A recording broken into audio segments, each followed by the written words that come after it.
Jadi pertanyaannya generasi sekarang adalah generasi apa? Generasi random, generasi acak yang dimana setiap orang punya segmennya sendiri, setiap orang punya marketnya sendiri. Dan menurut saya ini adalah peluang. Tahu nggak? Kira-kira ini di generasi muda, terutama remaja, ada perdebatan tentang jati diri mereka. Sebenarnya gue generasi apa sih? Ya, ada yang bilang generasi Z, ada yang bilang generasi Strawberry, bahkan tetap di Indonesia juga bilang mereka adalah generasi Strawberry yang cantik di luar, di dalamnya asyem. Nah, kayak kehidupan anak-anak remaja sekarang yang suka halu. Ya, sebenarnya kata istilah suka halu itu tanda realita bahwa generasi muda kita saat ini sedang butuh banget namanya pendampingan. Karena mereka-mereka yang halu sebenarnya sedang lari dari kenyataan kehidupan yang mereka alami. Itu sih kata kuncinya. Nah, hari ini kita mau bahas sebenarnya saya ini generasi apa? Eh, pertama-tama saya mau kasih dua istilah. Yang pertama adalah paradoks, yang kedua adalah pragmatis. Nah, ini dua istilah yang sering saya pakai dalam kehidupan pribadi saya sendiri. Yang saya tahu, pragmatis adalah cara hidup yang praktis. Nah, generasi sekarang tuh pengen banget tuh ngerasain hidup yang praktis, apalagi udah disupport sama teknologi. Mau makan tinggal pencet, mau mau ngelihat keliling dunia tinggal cari, akhirnya menjadi istilah muncul generasi rebahan. Padahal sebenarnya mereka bukan generasi rebahan. Mereka adalah generasi-generasi yang memilih cara hidup praktis atau pragmatis. Ya, simple, terus mendapatkan apa semua yang diinginkan.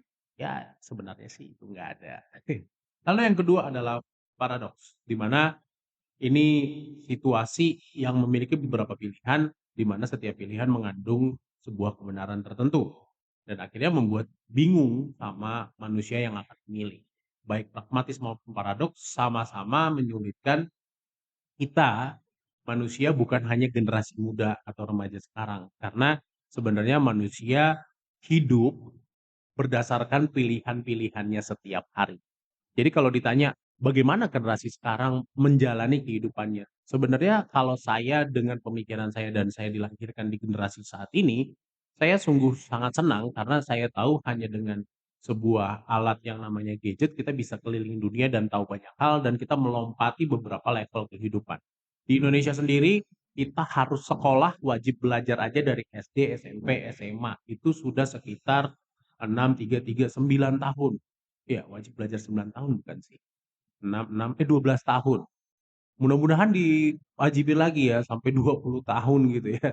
Tanggung banget gitu biar semuanya uh, menjadi generasi yang terdidik. Tapi saya melihat dari sisi lain, dari sisi sudut pandang ekonomi, sebenarnya kenapa diwajibin? Ya karena memang angka pengangguran kita banyak. Makanya jangan buru-buru jadi pengangguran gitu. Jadi sampai lulus SMA dulu karena banyak pekerja-pekerja di Indonesia kita yang ternyata masih lulusan SD dan SMP. Itu dari sudut pandang saya dari sisi ekonomi. Tapi kalau dari sisi sosial budaya, sebenarnya bangsa kita lu bangsa yang sebenarnya mandiri. Yang menjadi bingung adalah kenapa mereka yang mandiri punya sekolah pribadi, yaitu sekolah keluarga, harus dipaksakan masuk ke sekolah formal. Misalkan dia ada anak nelayan, bayangkan kalau dari kecil sudah nelayan gitu ya, mencari ikan, akhirnya lama-lama dia ahli. Apa sih yang dibutuhkan? Ahli teknologi sebenarnya. Yang tadi pakai perahu kayu, mungkin dia jadi perahu-perahu yang berteknologi tinggi, akhirnya dia bisa menciptakan profesi nelayan yang naik level. Harusnya kan gitu ya. Tapi karena sistem pendidikan kita yang fokusnya sering kali tidak tepat sasaran, akhirnya dari ujung barat ke timur, ujung utara ke selatan, semua harus bisa baca, hitung, begitu aja gitu. Akhirnya mereka jadi nggak kritis. Maka sekarang lahirlah kurikulum yang akan dijadikan kurikulum nasional, yang utamanya membuat generasi sekarang kritis. Pertanyaannya, tanpa sekolah, apakah generasi kita tetap menjadi generasi yang kritis? Sebenarnya iya. Soalnya generasi kita yang sekarang begitu banyak informasi, hanya butuh trigger, pemicu. Kenapa mereka harus kritis? Ya sebenarnya ini hal yang diajarkan di dalam dunia sekolah ya, yaitu mencari alasan di balik sebuah keadaan dengan bertanya kenapa, kenapa, kenapa. Nah, seringkali orang sibuk dengan mencari kenapa, lupa bagaimana untuk uh, mencari solusi dengan bertanya bagaimana. Nah, dengan kurikulum yang akan disahkan, kita diajarkan untuk bisa menjawab pertanyaan bagaimana kita menjalani kehidupan supaya supaya kehidupan generasi muda ini bukan jadi kehidupan yang salah sasaran. Apalagi kita juga sedang menuju generasi emas, generasi di mana uh, usia produktif lebih banyak dibanding usia yang lebih senior. Artinya kita memiliki investasi yang cukup baik, cukup banyak, supaya kita punya sumber daya yang di mana negara-negara lain justru lagi krisis generasi muda. Nah, pertanyaan saya yang pertama adalah sebenarnya generasi generasi muda itu, generasi muda di Indonesia ini generasi apa sih? Ya kalau saya lihat, dulu saya adalah generasi remaja yang lahir di era kerusuhan 98. Nah sekarang ada generasi COVID nih, ya udah kita bilang-bilang aja generasi pasca COVID, generasi COVID, nggak apa-apa. Karena memang kita memiliki generasi kekosongan, kekosongan apa namanya, pendidikan, generasi kekosongan cerita hidup. Karena saya percaya dalam ruang lingkup pendidikan itu ada tiga. Pertama yang tua, yaitu keluarga, di mana pendidikan yang pertama dan terutama itu semua teori buku menyatakan hal yang sama. Tapi dengan kesibukan COVID, akhirnya yang biasanya rutinitas punya aktivitas masing-masing, berkumpul bersama, bercengkerama hampir almost 20 jam lebih, akhirnya malah terjadi clash. Aku nggak ngerti mesti ngapain. Jadi sebenarnya yang generasi strawberry mana? Kayaknya orang tuanya juga generasi strawberry nih, karena nggak ngerti bagaimana cara ngolah generasi yang ada. Terus yang kedua, itu sekolah, dunia pendidikan. Nah ini eh, memberikan support, eh, terstruktur, disiplin, ada tata cara dan lain sebagainya. Sebenarnya itu yang mau diajarin, bukan menjadi orang yang pintar, tapi orang yang disiplin, orang yang menghargai hukum, orang yang menghargai tata cara dan lain sebagainya. Lalu yang ketiga adalah pendidikan di masyarakat. Nah, pendidikan masyarakat ini justru menurut saya sangat berpengaruh pada generasi sekarang karena mereka bisa belajar hal hal apapun melalui sosial media. Jadi jangan salah kalau misalkan banyak wibu, banyak orang K-popers, ya karena mereka di sosial medianya dia lihat konten-konten itu. Kenapa bisa konten-konten itu? Ya algoritmanya hanya memberikan apa yang menyenangkan hati kita.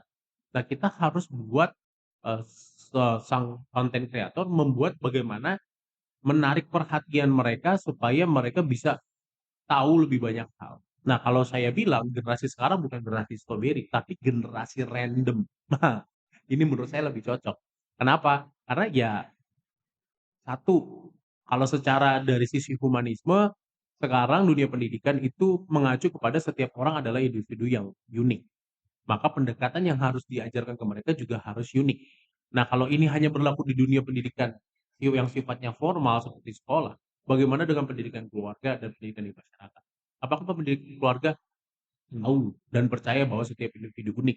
Kalau setiap individu unik, maka setiap anak, setiap anggota keluarga memiliki jalan hidupnya sendiri. Apakah di masyarakat juga begitu?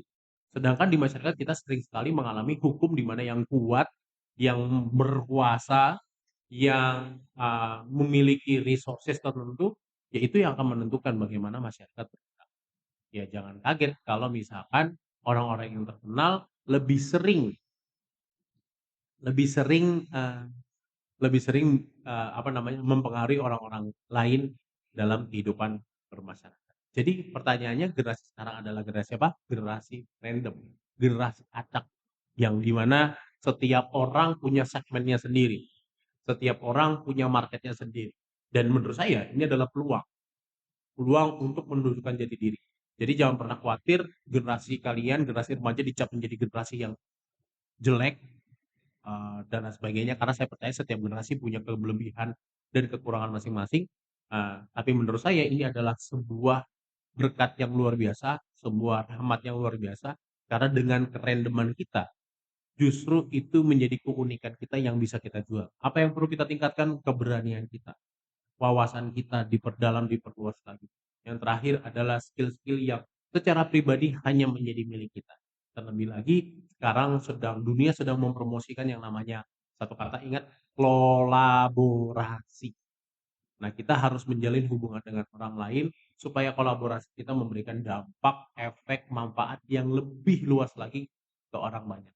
Sambil tetap menjaga tradisi-tradisi leluhur, sopan santun, saling menghargai, dan lain tradisi-tradisi baik yang ada di nilai-nilai leluhur. Yuk, jadilah generasi random, generasi acak yang bisa memberikan manfaat di setiap titik-titik sendi kehidupan kita bermasyarakat. Sampai ketemu lagi, hai generasi random.